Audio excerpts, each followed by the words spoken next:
శ్రీ గురుభ్యో నమః. శ్రీమాత్రే నమః. మా భక్తి టీవీని ప్రోత్సహిస్తున్నటువంటి మా ప్రేక్షకులందరికీ ధన్యవాదాలు తెలియజేస్తూ 25 మే 2025 నుంచి 31 మే 2025 వరకు గల కాలానికి రాశి ఫలితాలు ఏ విధంగా ఉన్నాయో తెలుసుకుందాము. ముందుగా గ్రహస్థితులు: మేషంలో చంద్రుడు, వృషభంలో రవి బుధులు, అలాగే మిథునంలో గురువుగారు, కర్కాటకంలో కుజుడు, సింహంలో కేతువు, ఇక కుంభరాశిలో రాహు, మీన రాశిలో శుక్రశనులు. వారాంతంలోకి వెళ్ళేటప్పటికీ శుక్రుని యొక్క స్థితి మేషరాశిలోకి వెళ్ళి ఉండగా, మేషరాశిలో ఉన్నటువంటి చంద్రుని యొక్క స్థితి కర్కాటక రాశిలోకి వచ్చి ఉన్నది. ఇక గ్రహ సమ్మేళనాల యొక్క ఫలితాలు ఏ విధంగా ఉండబోతున్నాయి అంటే, శని శుక్రుల కలయిక అన్యోన్యతని దెబ్బతీసే విధంగా ఉంటుంది.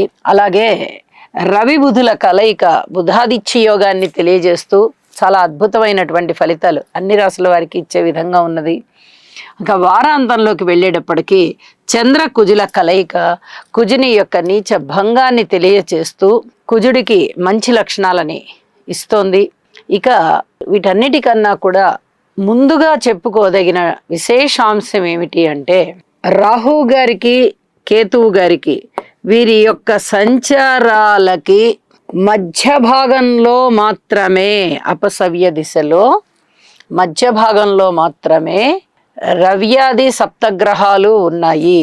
ఇది దేశకాలమాన పరిస్థితులకి కొంత అరిష్ట యోగం ఉంటుంది. దీని గురించి మరి ఒక ప్రత్యేకమైన ఎపిసోడ్ చెప్తాను అని చెప్పి తెలియజేస్తున్నాను. అయితే మనుషులకి సంబంధించి మటుకు ఈ కాలసర్పదోషం అనేటటువంటి ఈ రాహుకేతువుల మధ్య ఉండేటటువంటి గ్రహాల దుష్ట దోషం ఏమైనా ఉంటుందా అంటే అది వర్తించదు. ఇది చెప్పదగినటువంటి సూచనగా తెలియజేస్తున్నాను. ఇక గ్రహాల యొక్క దృష్టుల విషయానికి వస్తే, శనిగారి యొక్క దృష్టి రవి బుధుల మీద పడుతూ చర్మ వ్యాధులని కొంత ప్రేరేపింపజేస్తోంది, అనారోగ్యాలని ప్రేరేపింపజేస్తోంది. రక్తానికి సంబంధించి కూడా కొన్ని రకాలైనటువంటి జబ్బులు, బాధలు, రోగాలు ఉండేటటువంటి అవకాశాన్ని సూచన చేస్తుంది. ఇక ఏ దృష్టి కూడా రాశి మీదనే తప్ప గ్రహాల మీద లేదు. ఇది చెప్పదగినటువంటి సూచనగా తెలియజేస్తూ ఉన్నాను. శనిగారి యొక్క సప్తమ దృష్టి కానీ, దశమ దృష్టి కానీ, గురుని యొక్క పంచమ దృష్టి కానీ, సప్తమ దృష్టి కానీ, కుజుని యొక్క సప్తమ దృష్టి కానీ, చతుర్థ దృష్టి కానీ రాసుల మీదనే తప్ప గ్రహాల మీద లేవు. అయితే గురువు గారి యొక్క నవమ దృష్టి రాహు మీద పడుతుంది. నాస్తిక భావాలని సూచిస్తూ ఉండడానికి అవకాశాలు ఉంటూ ఉంటాయి.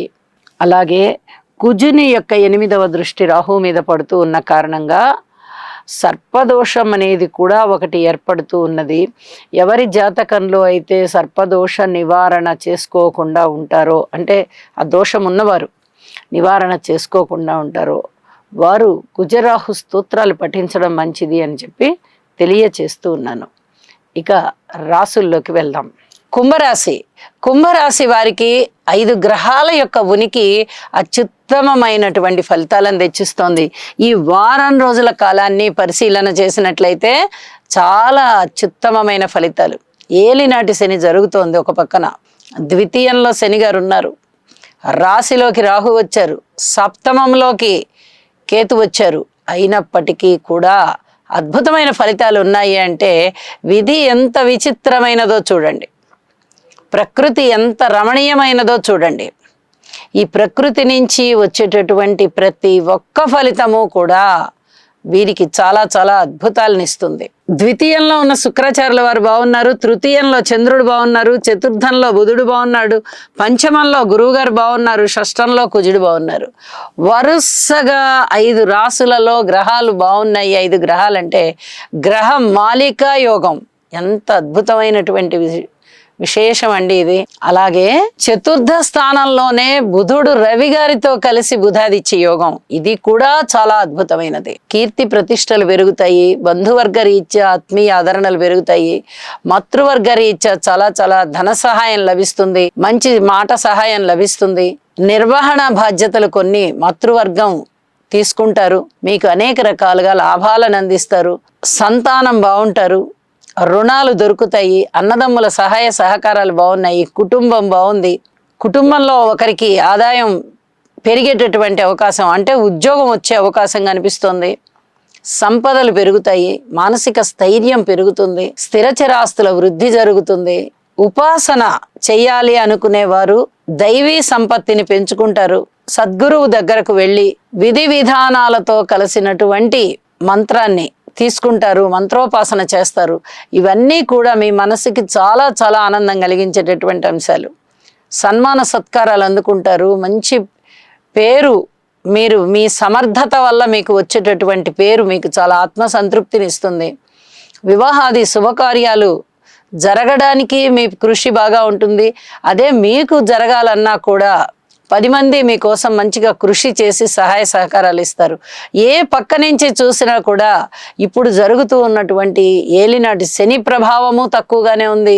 రాశిలో ఉండేటటువంటి రాహువు, సప్తమంలో ఉండేటటువంటి కేతువుల ప్రభావం కూడా తక్కువగానే ఉండి శుభకరమైన ఫలితాలే చాలా ఎక్కువగా ఉంటూ ఉండడంతో అమితమైనటువంటి ఆత్మసంతృప్తిని పొందుతున్నారు మీరు అని చెప్పి తెలియజేస్తూ ఉన్నాను.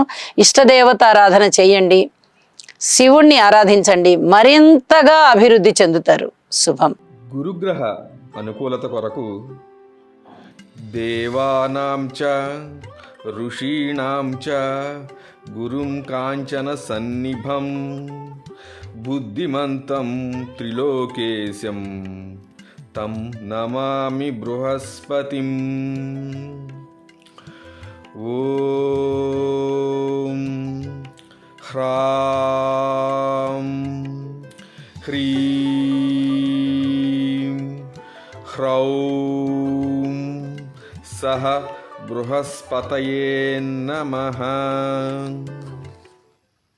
కుజగ్రహం యొక్క అనుకూలత కొరకు ధరణీ గర్భ సంభూతం విద్యుత్కాంతి సమప్రభం కుమారం శక్తిహస్తం తం మంగళం ప్రణమామ్యహం. ఓం క్రాం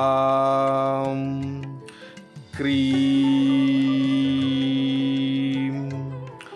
క్రౌం సహ భౌమాయ నమః.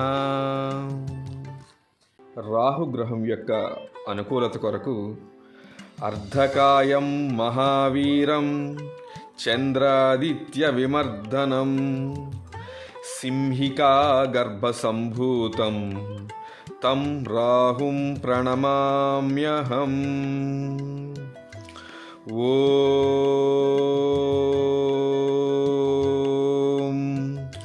భ్రాం